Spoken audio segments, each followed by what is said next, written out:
साथियों नमस्कार and welcome to Samadhan the solution. I am doctor Ashok Vijay और आज मैं फिर से यूपी पुलिस भर्ती 2024 की जो रे एग्ज़ाम होनी है उसके एक महत्वपूर्ण विषय जीके जीएस की बात करूंगा। इसमें एक इम्पॉर्टेंट टॉपिक है दक्षिण भारत का इतिहास। और इस दक्षिण भारत के इतिहास में जो आज की क्लास के जो पॉइंट्स होंगे वो चोल वंश होगा, चालुक्य, पल्लव, पांड्य, इसके बाद संगम काल, मीनाक्षी मंदिर के बारे में, तमिल साहित्य के बारे में और शैव मत के बारे में जो जो महत्वपूर्ण प्रश्न आते हैं उन सारे टॉपिक्स को कवर करेंगे। सो क्वेश्चन जो होंगे इम्पोर्टेंट होंगे और वीडियो बहुत ही महत्वपूर्ण होगी। टॉप 20 क्वेश्चंस जैसे कि पहले हम बात करते आए हैं वही पैटर्न रहेगा, लेकिन आप देखेंगे ये टॉप 20 क्वेश्चन जो है, देखिए इसका आंसर्स देखिए, एक एक लाइन में एक एक दो दो प्रश्न मिल रहे हैं, प्रश्नों के उत्तर मिल रहे हैं। ये देखिए तो इस तरह से आप देखेंगे कि 20 क्वेश्चंस हैं, लेकिन यदि पॉइंट्स और आंसर्स की बात करेंगे तो ये लगभग 100 प्रश्नों के बराबर आपको देखने को मिल जाएगा। इसलिए बहुत ध्यान से और बड़ी गंभीरता से पूरे वीडियो को देखें। यदि चैनल को सब्सक्राइब न किए हों तो समाधान द सॉल्यूशन सब्सक्राइब कीजिए और वीडियो को लाइक कीजिए। आइए प्रारंभ करते हैं। पहला प्रश्न है, चोलों की राजधानी कहाँ थी? तंजौर, कांची, कावेरीपट्टनम और महाबलीपुरम। चोलों की राजधानी कहें तो तंजौर थी। So option number A is the right answer. Tanjore को वर्तमान में तंजावुर कहा जाता है। इनकी एक से अधिक राजधानियाँ थी चोलों की। इसमें एक गंगईकोंड महत्वपूर्ण थी और उरैयूर जो कि संगम काल में थी। चोल वंश का संस्थापक की बात करें तो विजयालय को कहा जाएगा। यह एक पल्लवों का सामंत था जिसने 850 ईस्वी में तंजौर पर अधिकार कर लिया था। वास्तविक संस्थापक की बात किया जाएगा तो राजराज फर्स्ट को कहा जाएगा। चोल राज्य का जो विस्तार क्षेत्र था वो कोरोमंडल तट और दक्कन तक था और दक्कन में उरैयूर, कावेरीपट्टनम और तंजावुर आदि आएंगे। तो आप देख रहे हैं कि प्रश्नों के जो उत्तर हैं बड़े महत्वपूर्ण हैं, ध्यान से देखें। प्रश्न नंबर 2 है, दक्षिण भारत के कौन से राजवंश की नौसेना प्रसिद्ध थी?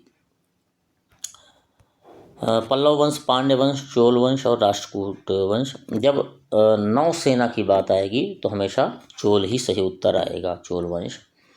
इसी नौसेना की सहायता से सिंघल द्वीप यानी श्रीलंका को इन्होंने जीता और मालदीव को भी जीता था। नौसेना का गठन किसने किया यदि बात किया जाएगा तो राजराज प्रथम ने किया था, जिसका नाम एक और था, क्या? अरिमोली वर्मन था। प्रश्न नंबर 3 है, गंगईकोंड चोलपुरम की स्थापना किसने की थी? बड़ा महत्वपूर्ण है। राजराज फर्स्ट, राजाधिराज विजयादित्य और राजेंद्र फर्स्ट। गंगईकोंड चोलपुरम राजेंद्र फर्स्ट के साथ जुड़ा है। So D is the right answer. Rajendra first जो था वो राजराज फर्स्ट का योग्यतम पुत्र था, सबसे योग्य पुत्र था और उसका उत्तराधिकारी भी बना। और इसके काल को चोल शक्ति का चरमोत्कर्ष काल माना जाता है। बंगाल की खाड़ी को इसने चोल झील का स्वरूप दिया। प्रश्न आता है, पवित्र गंगा जल लाने के लिए गंगा घाटी में पाल शासक महिपाल को इसने हराया। इसी उपलक्ष्य में उसने क्या उपाधि धारण की? गंगईकोंड की उपाधि धारण की। प्रश्न ध्यान से पढ़िएगा इसको। और गंगईकोंड चोलपुरम की स्थापना की और उसको नई राजधानी बनाया। चोल गंगम नामक विशाल तालाब का भी इसने निर्माण किया। इसलिए कितने टॉपिक्स, कितने पॉइंट्स आ रहे हैं, ये सब प्रश्न बन सकते हैं, ध्यान से देखें। नेक्स्ट है, संगम साहित्य में तोल्काप्पियम ग्रंथ किससे संबंधित है? तमिल व्याकरण से, तमिल कविता से, तमिल नाटक से या तमिल अर्थशास्त्र से? तोल्काप्पियम जो है वो तमिल व्याकरण से संबंधित है। प्रणेता इसके कौन है? तोल्काप्पियर थे, जो अगस्त्य ऋषि के योग्यतम शिष्यों में से, उनके 12 योग्यतम शिष्य थे, अच्छे शिष्य थे, उनमें से एक थे। इसकी रचना जो है सूत्र शैली में की गई है। शिलप्पाधिकारम की बात की जाए तो ये संगम साहित्य का महत्वपूर्ण महाकाव्य है और इसके लेखक इलंगो आडियल थे और जो चोल नरेश करिकाल के पौत्र थे। तमिल रामायण रामावतारम के लेखक कौन हैं? ऋषि कंबन। संगम साहित्य में राजा के लिए प्रयुक्त शब्द कौन, को और मन्नन हैं, यानी राजा के लिए शब्द प्रयुक्त होते थे। तो इस तरह से ये महत्वपूर्ण पॉइंट्स थे तमिल व्याकरण से संबंधित। और तमिल साहित्य से संबंधित। नेक्स्ट है 5वां प्रश्न है, तो किस चोल शासक ने श्रीलंका पर विजय प्राप्त की थी? श्रीलंका पर विजय किसने प्राप्त? इसका उत्तर आप दे पाएंगे, अभी चर्चा हुई थी, राजराज फर्स्ट सही उत्तर है। राजराज फर्स्ट ने सिलोन या सिंघल, इसको याद रखिएगा, कभी कभी यही प्रश्न आता है, सिलोन पर किसने विजय प्राप्त की, वही श्रीलंका का ही नाम है, श्रीलंका सिंघल द्वीप या सिलोन कहेंगे। इसके उत्तरी भाग को इसने जीता था। अनुराधापुर को नष्ट करके पोलोनरुआ को राजधानी बनाया और इसका नाम जननाथ मंगलम रखा था। शिव पादशेखर की उपाधि उसी समय उसने धारण की थी। लेकिन यदि प्रश्न आए संपूर्ण श्रीलंका पर विजय किसने किया, तो राजेंद्र प्रथम था, जो कि राजराज फर्स्ट का योग्यतम शिष्य पुत्र था और उत्तराधिकारी था। श्रीलंका को स्वतंत्रता देने वाला कौन था? कुलोत्तुंग फर्स्ट। ये सिंगल राजकुमार से अपनी पुत्री का इसने विवाह भी किया था। नेक्स्ट, मीनाक्षी मंदिर कहाँ है? मदुरई, चेन्नई, महाबलीपुरम और श्रीरंगम। मीनाक्षी मंदिर Madurai is the right answer. इसको मदुरा भी कहते हैं। ये पांड्यों की राजधानी थी। और यदि पांड्य राज्य की जीवन रेखा की बात की जाए तो वेंगी नदी है, प्रश्न खूब आया है। अब ये देखिए, प्रथम और तृतीय संगम का आयोजन यहीं हुआ था, मदुरई में ही। प्रथम संगम जो था उसके अध्यक्ष थे अगस्त्य ऋषि। द्वितीय संगम के भी अध्यक्ष शुरू में अगस्त्य ऋषि थे, बाद में नक्कीरर हुए। और तृतीय संगम के नक्कीरर थे अध्यक्ष।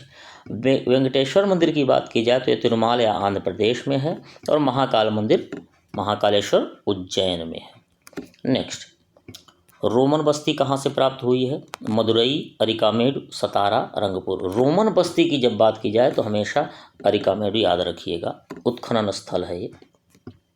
भारत के पूर्वी तट पर स्थित एक प्राचीन पुरातात्विक स्थल है। पेरिप्लस ऑफ द एरिथ्रियन सी में इसे पोडुके बंदरगाह बताया गया है।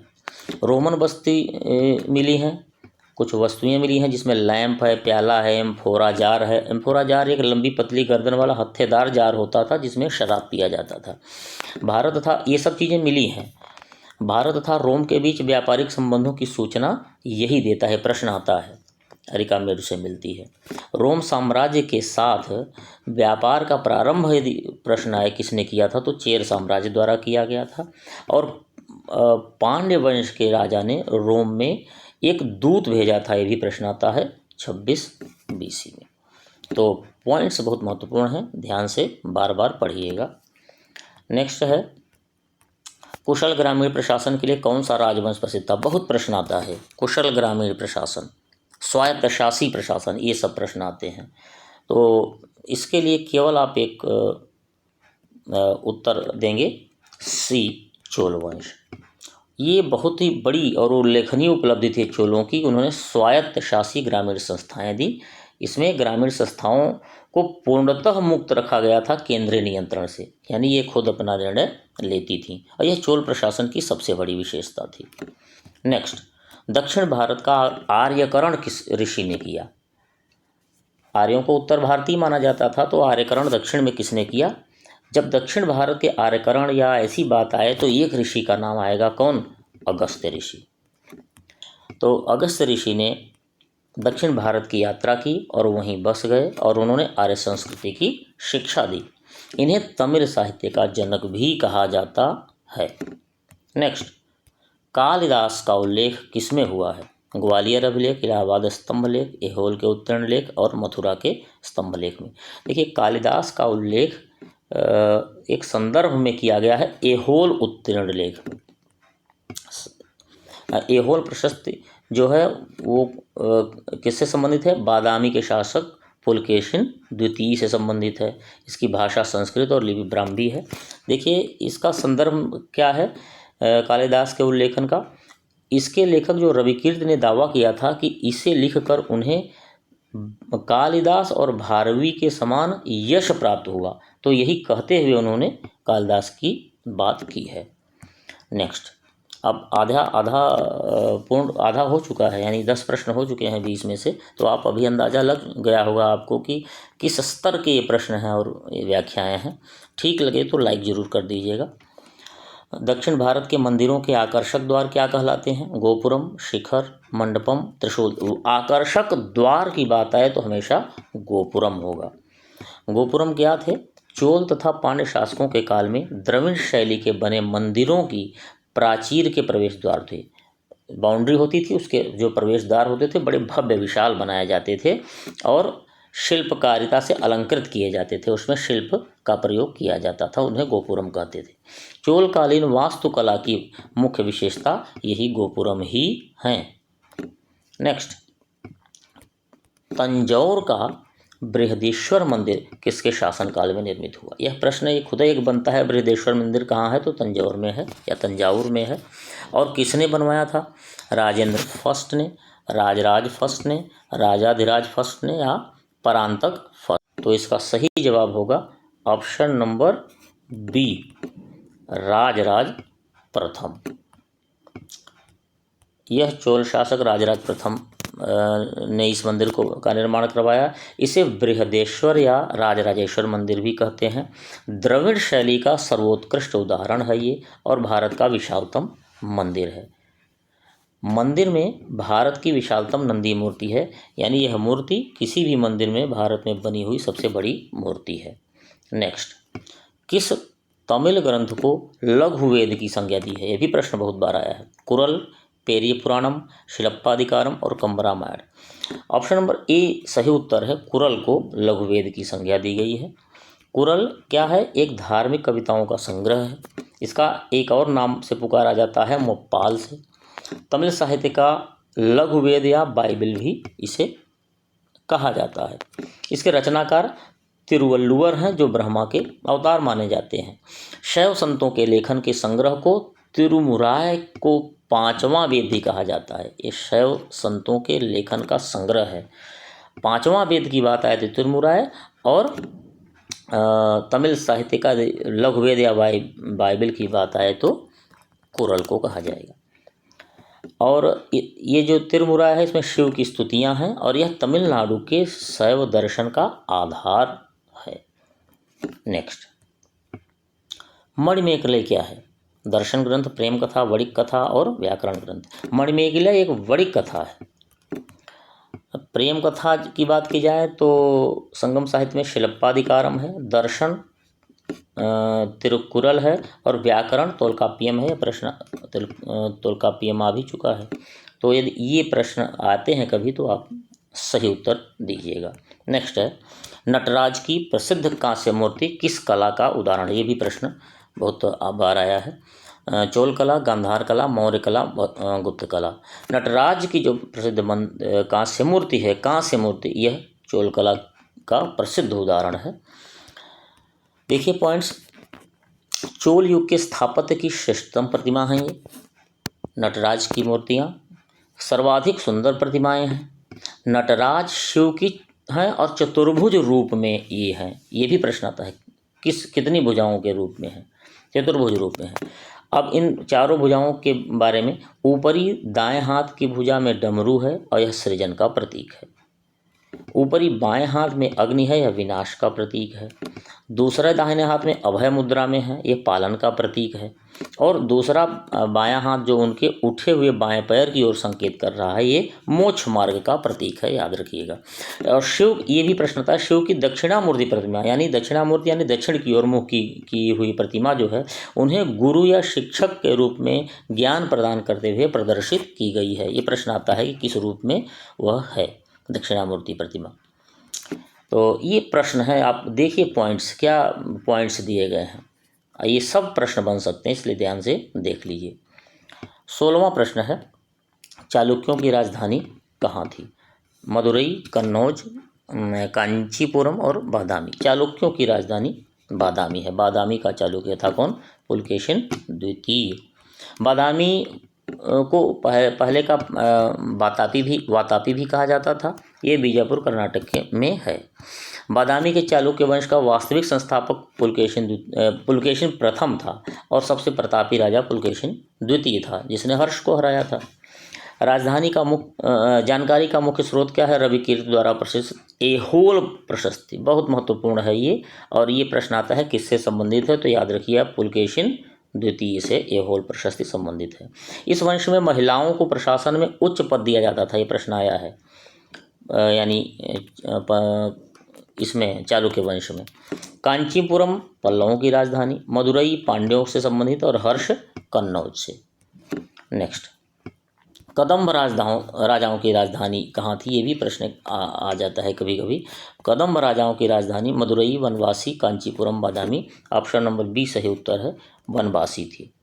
कदम्ब वंश का संस्थापक की बात की जाए तो मयूर शर्मन को कहा जाएगा। बाद में पुलकेशिन द्वितीय ने इसे जीत लिया और अपने राज्य में मिला लिया था। नेक्स्ट, प्राचीन संस्कृत ग्रंथों में यवन प्रिय शब्द का इस्तेमाल किसके लिए किया गया है। यवन प्रिय, जो यवनों को प्रिय थी, काली मिर्च, मलमल, हाथी दांत, नर्तकी। दरअसल यवनों को काली मिर्च प्रिय थी, इसलिए काली मिर्च यवन प्रिय कहा जाता है। भारतीय काली मिर्च यूनानियों और रोमवासियों को बहुत प्रिय थी। नेक्स्ट, दक्षिण भारत का प्रसिद्ध तक्कोलम का युद्ध किसके बीच हुआ। तक्कोलम का युद्ध, चोलेम पांड्य, चोलेम चालुक्य, चोलेम राष्ट्रकूट और चोलेम होयसल। तो तक्कोलम का युद्ध की बात की जाए तो ऑप्शन नंबर सी सही उत्तर होगा, चोल एवं राष्ट्रकूट। इस युद्ध में चोल शासक परांतक प्रथम को राष्ट्रकूट शासक कृष्ण तृतीय ने पश्चिमी गंगों की सहायता से परास्त किया और तंजौर पर अधिकार कर लिया था। इस उपलक्ष्य में कृष्ण तृतीय ने तंजौर की उपाधि धारण की थी। किसको हरा के, चोल को। नेक्स्ट, अंतिम प्रश्न है 20वां। किस शासक ने अपने मंत्रियों को पशुओं पर क्रूरता पर प्रतिबंध लगाने के लिए काशी क्षेत्र भेजा। किसने, जयसिंह ने, कुमारपाल ने, कुलोत्तुंग प्रथम ने या राजेंद्र ने। पशुओं पर क्रूरता पर प्रतिबंध लगाने के लिए ऑप्शन नंबर बी है, कुमारपाल ने भेजा था दूत। और यह कौन था, चालुक्य शासक था, जैन मतावलंबी था। अक्सर जैन मतावलंबी अहिंसक प्रवृत्ति के होते थे। एक चीनी यात्री था मात्वालिन, इसने चालुक्यों के शासन काल में चीन व भारत के संबंधों का वर्णन किया है। तो आपने देखा होगा कि जो स्तर है इस वीडियो का, जो लेवल है, जो क्वालिटी है और जो संभावित प्रश्न हैं, जो परीक्षा में जिनके आने की पूरी संभावना है, वो आपने देख लिया। और आपको लग रहा होगा कि ये प्रश्न परीक्षा में आ सकते हैं और ये प्रश्न बहुत सारी परीक्षाओं में आ सकते हैं, क्योंकि कई परीक्षाओं में आए हुए हैं। इसलिए ध्यान से गौर से देखे होंगे आप, और देख लीजिए वीडियोज़ को, लाइक और सब्सक्राइब कीजिए हमारे चैनल को। और समाधान द सॉल्यूशन जो है थोड़ा सा अच्छा रहेगा कि ये लगातार लग जाइए। परीक्षाएं अब धीरे धीरे होनी शुरू हो जाएंगी, डेट आना शुरू हो जाएगा, इसलिए अभी से लगे रहिए, इसको देखते रहिए। और पुनः एक बार अपील होगी कि समाधान द सॉल्यूशन को सब्सक्राइब कीजिए और लाइक शेयर भी ज़रूर कीजिए। बहुत बहुत धन्यवाद। जय हिंद, वंदे मातरम।